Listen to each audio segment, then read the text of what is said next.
now, this is the first process. If you don't have dead soft wire, you need to anneal it and make it dead soft.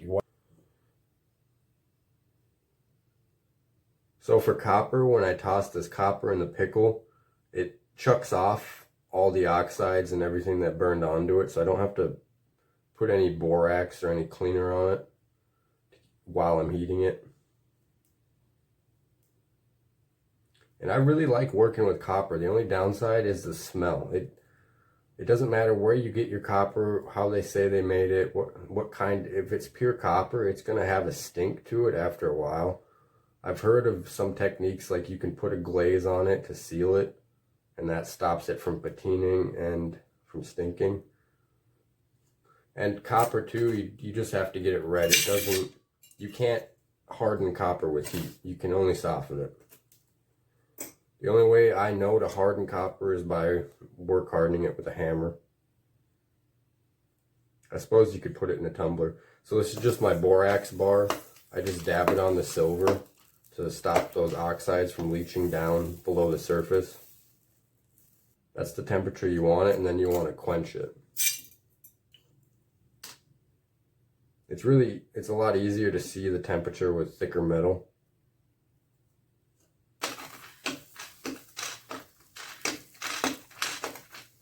Thicker your silver is, the slower you're going to want to heat it, just to make sure the core of the metal gets up to temperature.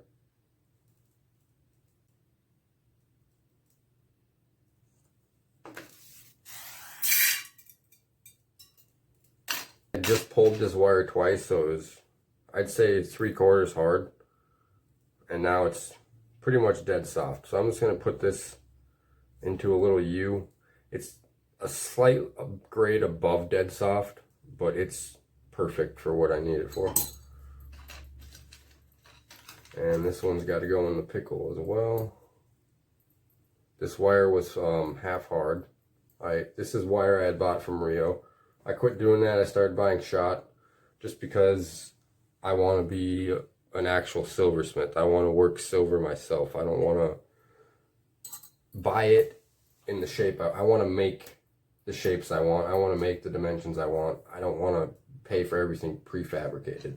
To me, that's what a silversmith actually is. What you're going to need is a big pliers,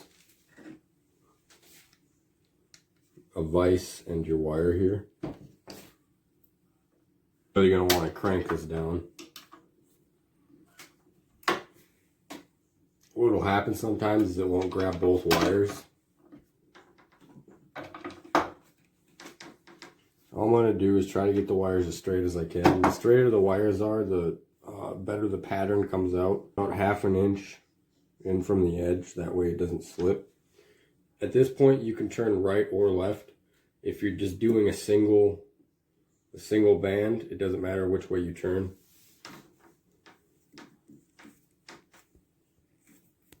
So I'm turning to the right.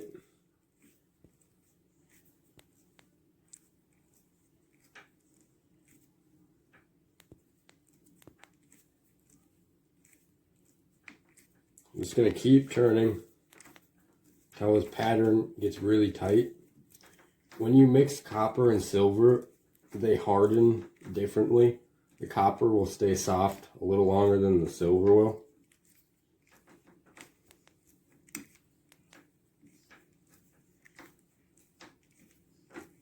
And you can turn until this breaks,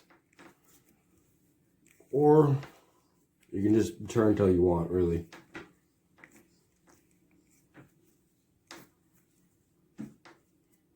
I've got my knee up against the bench so that way I don't topple it. I am putting a good amount of tension on this, pulling against it. It just helps keep the pattern nice and tight.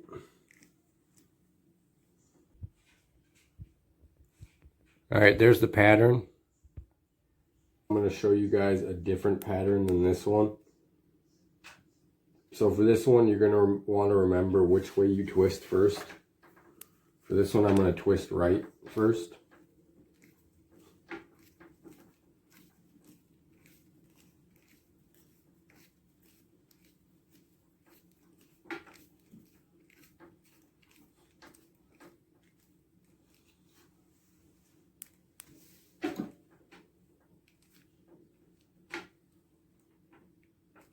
If you notice your pattern is losing consistency, it's because your wire is getting really hard.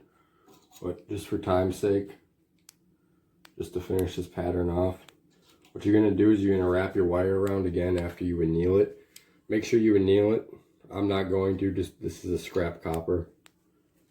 And then I twisted right, my first twist. So now I'm going to twist left.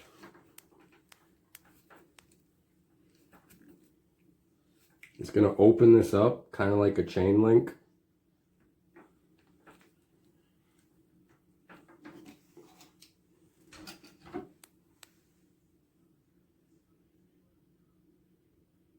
You can hammer that as a bangle flat, or you can hammer it triangled. You're going to twist the pattern so it's straight. But this is a really good looking pattern too.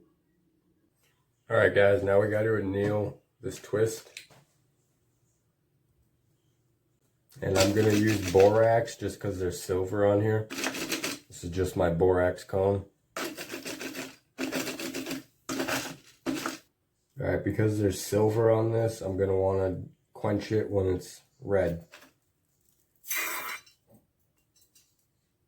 And also, because I've got borax on here, I'm going to need to pickle this.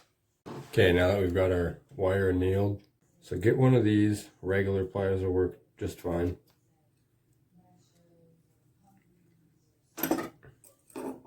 The reason we're using the pliers is so that we can hold it and keep one edge down, so that way we always know if we're holding it like this that the bottom is flat and it's not off kiltered.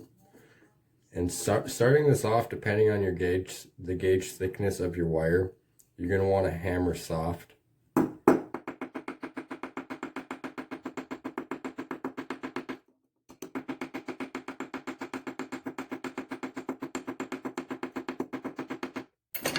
Alright, once you've got the flatness of the wire established, you can hammer a little harder.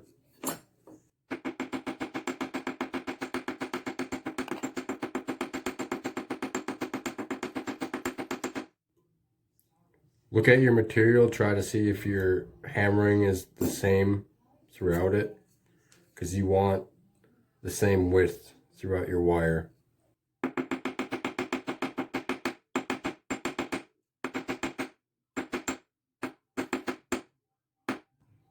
Alright, now that your wire is fully established, being flat, we're going to straighten it out. Alright, once you get it relatively straight, you're going to put it back in your pliers, and then you're going to turn it sideways.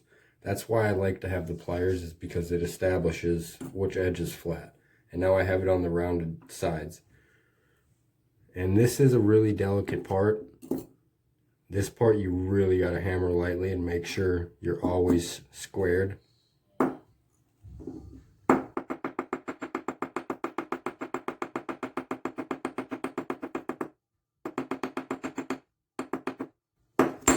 The longer your wire is, the more of a twist it's going to get as you hammer it.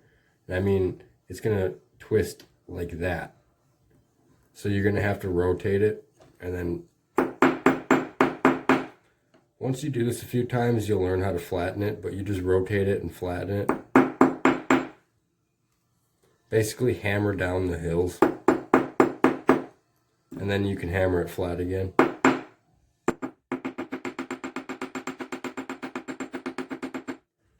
Now, depending on how far down you want to go, that depends on where you stop. So when you wrap this around a ring, when you get it soldered and you go to file it to make it flush with your ring, what's going to happen if you go too deep is you're going to lose this pattern. I actually have a ring. It'll end up looking like that. You see the copper one on the bottom? It looked like this when I started, but I made it too thick. Alright, I'll throw up a macro shot.